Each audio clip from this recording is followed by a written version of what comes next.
नमस्कार दोस्तों, मैं हूं LC Yadav, assistant professor public administration, government Bangar college Didwana से।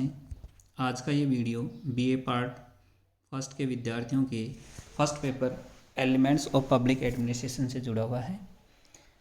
पिछले वीडियो में हमने लोक प्रशासन का अर्थ, प्रकृति और महत्व के बारे में देखा था। लोक प्रशासन क्या है, लोक प्रशासन की वर्तमान परिस्थिति में क्या महत्व है, इसके बारे में आज इस वीडियो में हम चर्चा करने वाले हैं कि लोक प्रशासन कला है अथवा विज्ञान।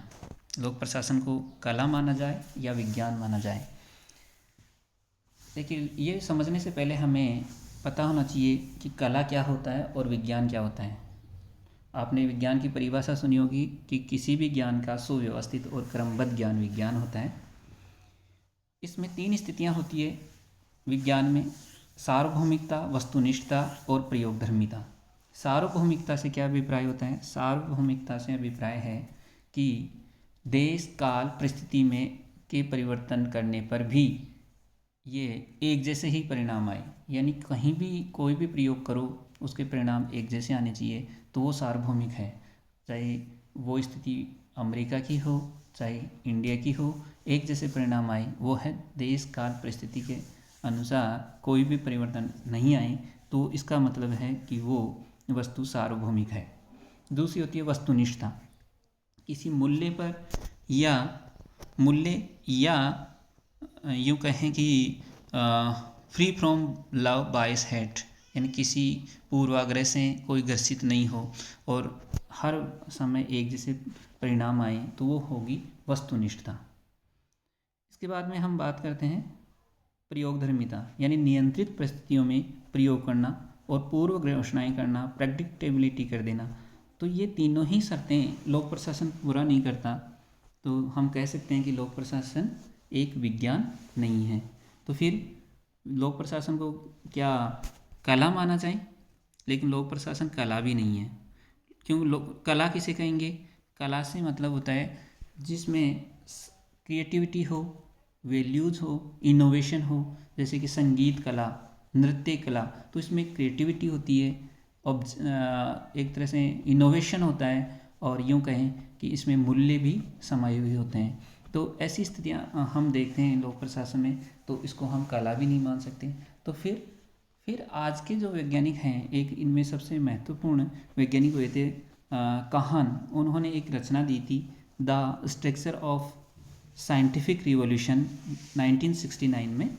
उसमें ये बताया कि ये आज की स्थिति में या आज के काल में कला और विज्ञान जो है, कि लोक प्रशासन कला है या विज्ञान है, ये प्रश्न ही अर्थहीन हो गया है।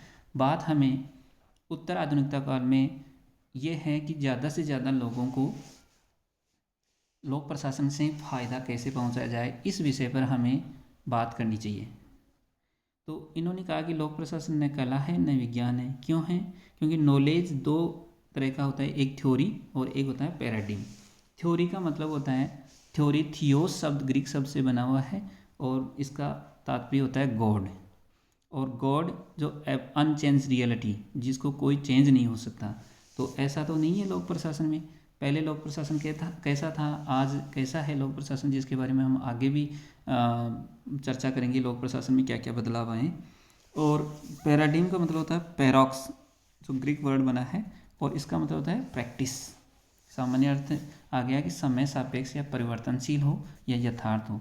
तो ये कह सकता है, काहन कहते हैं कि विज्ञान का दावा करने वाले विषयों के पास सार्वभौमिकता का अभाव है। कोई भी विषय, चाहे वो फिजिक्स हो, मैथ हो, वो भी एक विज्ञान, पूर्ण रूप से विज्ञान नहीं है।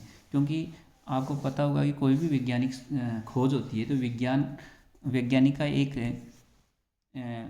टैग लाइन होती है कि जब तक ये परिणाम गलत साबित नहीं हो तब तक ये थ्योरी मानी जाए। क्योंकि हमेशा जो विज्ञान हम मानते हैं उनमें भी आप जानते हैं कि हमेशा क्वेश्चन मार्क लग जाते हैं और फिर उनमें नए नए प्रयोग होते हैं और नए नए सिद्धांत निकल कर सामने आते हैं। तो फिर क्या माना जाए? तो ये कहते हैं कि आज की स्थिति में विज्ञान और कला के ऊपर प्रश्न नहीं होना चाहिए, जबकि प्रश्न ये होना चाहिए कि समकालीन समय में सबसे ज़्यादा लोगों को फ़ायदा लोक प्रशासन का कैसे पहुंचाया जाए। तो इन दोनों को मिलाकर ये एक दूसरे की को हम अलग करके नहीं देख के ये समझें कि कला और विज्ञान एक दूसरे की पूरक हैं। लोक प्रशासन में कला भी है और विज्ञान भी है। कला कैसे है? क्योंकि इसमें आज जैसे गुड गवर्नेंस है, तो गुड गवर्नेंस के रूप में कला के जो मूल्य हैं वो लाए गए। गुड गवर्नेंस में जैसे जन उन्मुखता है, संवेदनशीलता है, सहभागिता है, या क्षमता है, न्याय है, जैसे तत्वों पर बल दे रही है। और लोक प्रशासन के कला पक्ष को मजबूत किया। इसी प्रकार अगर हम विज्ञान के प्रश्न करें, विज्ञान हमेशा परिणाम देखती है, तो परिणाम में जैसे नव लोक प्रबंधन की संकल्पना आई, और नव लोक प्रबंधन में दक्षता, मितव्यता, प्रभावशीलता अर्थात 3E कॉन्सेप्ट, यानी इफ़िशियंसी, इकोनॉमी और इफ़ेक्टिवनेस जैसी तकनीकों के पक्ष पर बल देता है, जो एक तरह से वैज्ञानिक पक्ष है।